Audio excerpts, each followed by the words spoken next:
So, chapter 2 kind of pushes on with my father. I'm not going to start blaming my father for the way I turned out. He didn't make me the person that I am. I survived to make myself the person that walks and calls herself me. Don't get me wrong, my dad, as imperfect as he is, has always been this strong, hardworking man, and in my eyes, he was someone others envied. He had raced cars in his early years and owned a thriving boating business, ultimately racing boats. My dad was a mechanic, a heavy machine operator, and one of the good old boys. On my 16th birthday, he gave me an old car that he had fixed up. He showed me how to change the oil, change the tire, etc. Not that I remember anything. I mean, over the years, I'm pretty sure I can't definitely not change the oil. But one time when he asked me for something sportier, or when I asked for something sportier, um, my dad called my mom from out of town and had her bring me to meet him at this car lot. He had found the perfect car. I can remember the look on my mother's face. My dad had come through big time. He got me a Rally Sport Camaro, limited edition, brand new, and bright yellow with racing stripes. The complete sport package. There he was telling me it was mine if I wanted it, and my response was an astounding yes. I remember my dad letting me drive the boats. One of them was pink and silver metal flag with mother of pearl inlay. It even looked like a girl's boat, and I would pretend it was mine. Sometimes Dad would let me drive it while he was in another boat. It was like a dream come true. Despite all this, things, despite all this, these times I cherished came to an abrupt end when my dad and I started to clash. About this time, I can remember my grandfather and uncle coming down to our house for a cookout. My grandfather was barbecuing, and he told me that him and Uncle Larry were going to go in the hospital together to have some surgery. And I remember, I don't know, maybe I was like 13, 14. But I remember I was bewildered. You know, why hadn't anyone told me sooner? I remember they both looked fine to me. Later, I discovered that Papa he had a pinched nerve in his shoulder that needed to be fixed, and supposedly it was a minor surgery compared to other things. And Uncle Larry was having his intestines bypassed to help him lose weight. I remember feeling left out of the decisions. Why couldn't they have asked me? What if I didn't want Uncle Larry to lose weight?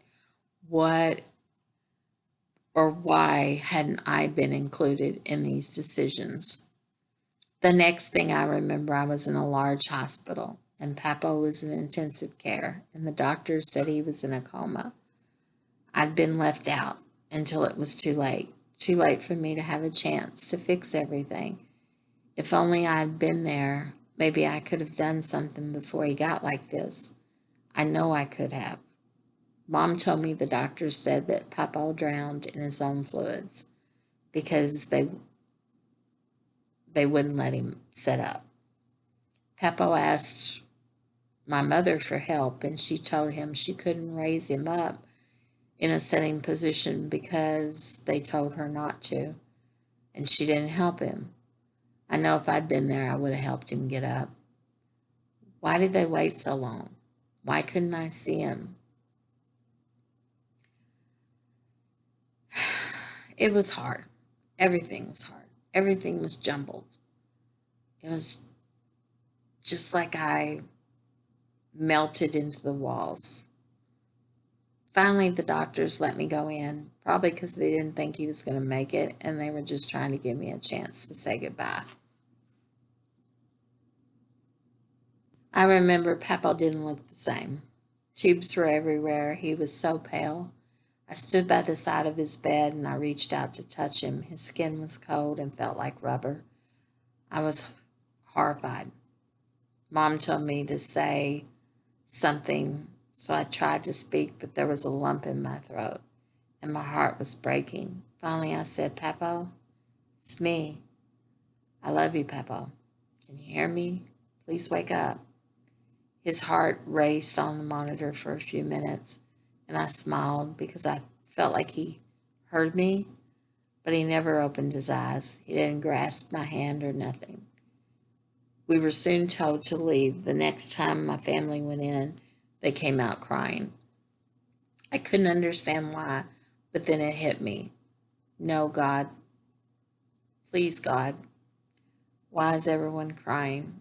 I don't remember what they said, or even if they said anything to me at all. I just remember I couldn't accept it. Papa couldn't be gone. It couldn't be true. I remember I headed down to my uncle's hospital room with my mother yelling out to me that I shouldn't say anything until the doctor got there.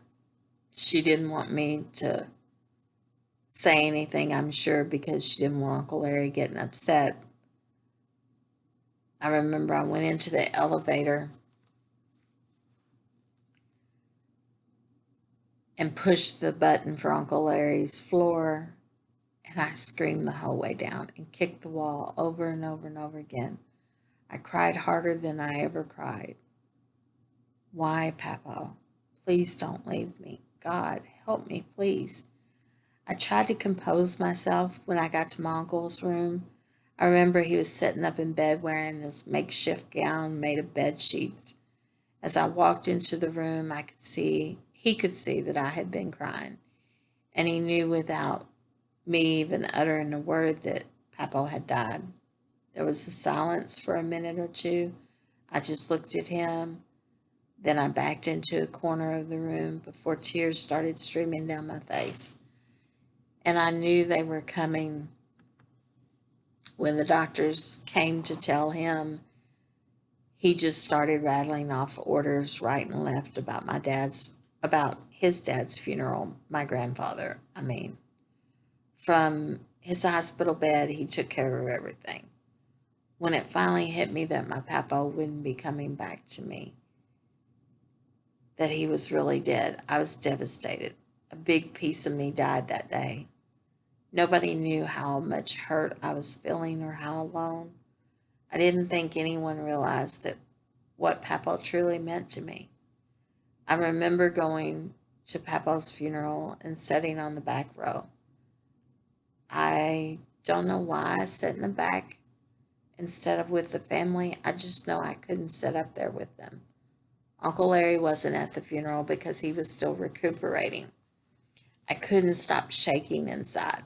My teeth were chattering. And I wanted to die myself. I just wanted to die so I could be with Papa. My throat had a lump inside, the size of a baseball, and although I saw my family crying, I still felt like it was hurting me more than anyone else. I wanted to go up to the casket and push everyone away and scream at him to get up, to stop them from taking him away from me. I didn't go to the graveside. I remember thinking I can't watch them put him in the ground. I made my mind up that day never to go to the graveside, and I haven't, not one single time. And I am 62, going on 63. And I've never been, which probably is really sad. I made my mind up that day I'd never go. Besides, he wasn't even there anyway. He was with me. He said he would always be with me. Uncle Larry and I talked after Papa died, but it was never going to be the same as before. I think Uncle Larry was hurting too much, and he just didn't know. I don't think he knew what to say to me, honestly, because he saw how much I was hurting. Uncle Larry was very ill himself. Some days he felt okay, but most of the time he was in terrible pain. He had diarrhea and he was losing a lot of minerals from his body, minerals he needed to survive. Uncle Larry died 6 months after my papa. It was winter. It was really cold and snow was on the ground. In less than 1 year, I'd lost both of them. Uncle was always telling me that I should cry and let out the pain. He told me Papa loved me very much, and for the first time that he loved me just as much. Uncle told me that after he was gone, he wanted me to remember that him and Papa would always be with me and that I should keep my chin up. He told me that I could handle it. I was tough and he had faith in me. I can't remember too many of the details, just that Uncle had gotten really sick and Mom and my grandmother, Memo, had flown him by helicopter back to the hospital that did his surgery. Uncle was bleeding internally and he died on the operating table. I waited at home with my dad's parents, and I remember hearing the phone ring and my grandmother picking up the phone and giving me this blank stare on her face. I knew they were telling her not to say anything to me. I remember thinking that they did it again. I didn't have a chance to say goodbye. Everyone came home, and with the slam of the front door, I went into a state of shock. Everything seemed to move slow, like slow motion. It was a replay of the feelings I'd had when Papa died. A crumbling inside, I ran to my room, shut my door, and huddled in a corner, surrounded by everything that my grandfather and my uncle had given me. Everything started to jump out of me. I remember Uncle had even given me a Bible, and I started underlining passages that applied to me. All of them dealt with suicide, pain, sorrow, grief. I remember I felt so alone. My life would never be the same, and I was right. It never has been. Maybe I was a little spoiled. That's true. But after I lost them, I felt like nobody would ever mean as much to me as they did. I was right. Nobody except for my 4 children has ever meant as much to me as they did. I kind of would add to that my grandchildren and my children are everything to me. I didn't go to the gravesite with Uncle Larry either. I hardly cried. I just sat alone with my grief. I feel that if Papa and Uncle hadn't left this world so soon, things would have been different for me. My teenage years after Papa died seemed to be like a constant struggle. A war raged within me, while another one raged between me and my family, and everyone that I came in contact with, for that matter, especially my family. I was a time bomb ready to explode, just ticking along, waiting to detonate. I can't blame my parents for all the turmoil in my life, but I do blame them for not seeing how much pain I was in and how they, I don't know, continuously contributed to it. My dad's constant mental abuse only played on my grief and made me bitter and vengeful, especially bitter. I remember getting sick and going to the hospital, although I didn't know all the details. I had an enlarged duodenum, which caused me nausea and pain. I was out of school a lot, and rumors began to spread. Supposedly, I'd had an abortion or some other horrible misfortune. Classmates can be so cruel. I remember lying in bed at night thinking it was unfair that those kids didn't know me at school. How could they make judgments about me? They probably thought it was funny, but it wasn't. I wasn't even sexually active yet. I had a boyfriend, but not a steady one. Boys made up stuff about me. It was my word against theirs, and who was going to believe me? Needless to say, I wasn't really liked among girls. I didn't fit into their cliques, and I was building a bad reputation, one that I would never be able to live down, and one that would stay with me forever. No matter what I did, no matter what I said, it would be there, hanging over my head. The other kids were so cruel. I never should have let them hurt me so deeply. I cried at night and thought about suicide. I thought about killing myself, and that somehow that might bring me peace. I had lost Papa and Uncle, and now the torment of my friends were putting that they were putting me through was crushing my soul. I think, in a way, believe it or not, that happens to all kids. It happened to me. I'm sure it happened to my kids. And I'm sure at times even my grandkids will go through that. But I wasn't one of those kids that was a fighter or a big person. I was always this little runt of a girl. And I never had any self confidence.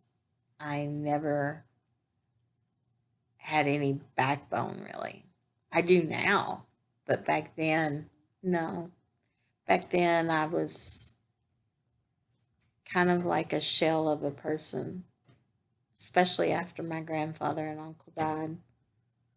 I just was empty. So everything that they said or everything that was said about me hurt me so bad. I just remember wanting to die. Their teasing and cruelty forced me to connect with a rougher crowd, which probably kept me from killing myself. Yes, my friends were alcoholics and drug addicts, but they never forced me into doing anything or took advantage of my need to belong. That's the reason they were my friends and the reason why we were together. The group was, by all accounts, outcast themselves and they needed a place to belong. Anyway, before I say too much about my friends, I need to finish telling about the hospital. My dad had said all I ever needed was a good spanking and that I was spoiled and I needed strict discipline. You know, spare the rod, spoil the child. Anyway, my mom somehow got a therapist to see me in the hospital. I remember her name was Mrs. Moody. And Miss Moody and I clicked right away. She was able to reach me when no one else could. I remember she told me I was smart, but I was hurting inside, and I had to let the hurt out in order to heal. I remember she wanted my whole family to come in for counseling. I wish you could have seen my father when he heard that. Dad was strongly opposed to that idea. He said he wasn't going to air out dirty laundry in front of strangers, especially not in front of a shrink. How extraordinary to think that all the pain and anguish I might have felt have been curbed back then if we'd only gone into therapy. I remember Miss Moody told me that I was the only one that could change the direction of my life. I was the only one that could tell her how to help me. Nobody could guess what was going on inside of me. I had to open up and say something. I had the power within myself to make things better. I had to see the problem, find the solution, and then a way of reaching it. I could conquer anything if I made my mind up to do it. I was the one that held the key. You know, it's funny. I can still hear those words. I've said them a million times over the years I've lived. Those words just sunk into my heart. Only later did I realize that they were the words to live by. I didn't see her for long, but she made a strong impact on my life. Miss Moody said I was unique and very special and not to let anyone tell me any different. I really wanted to open up to my mother around this time, but I guess when I stopped seeing Miss Moody, I drifted away from everyone trying to reach me. I hope my mom knows that I appreciated that she did try, even though I fought her every step of the way. I met an older boy when I was in the hospital, and we dated for a short time. Basically, all we did was talk. He had a steady girlfriend, but they had just broken up. He could talk to me, and likewise, I desperately needed someone to talk to, talk to myself and tell my problems to. He listened to me and offered advice. One day, as quickly as it had begun, it was over. We said our goodbyes and we promised to remain friends forever. I told him to go back to his girl and tell her how he truly felt. He told me to never give up on life and to call him if I ever needed anything. And then there was a kiss and a hug, and he gave me a bracelet, and it was over. I've long since forgotten his name. I don't even have the bracelet now. I don't know where it went, or I don't I don't have anything. But the memories are still there. I remember. I remember he was nice to me.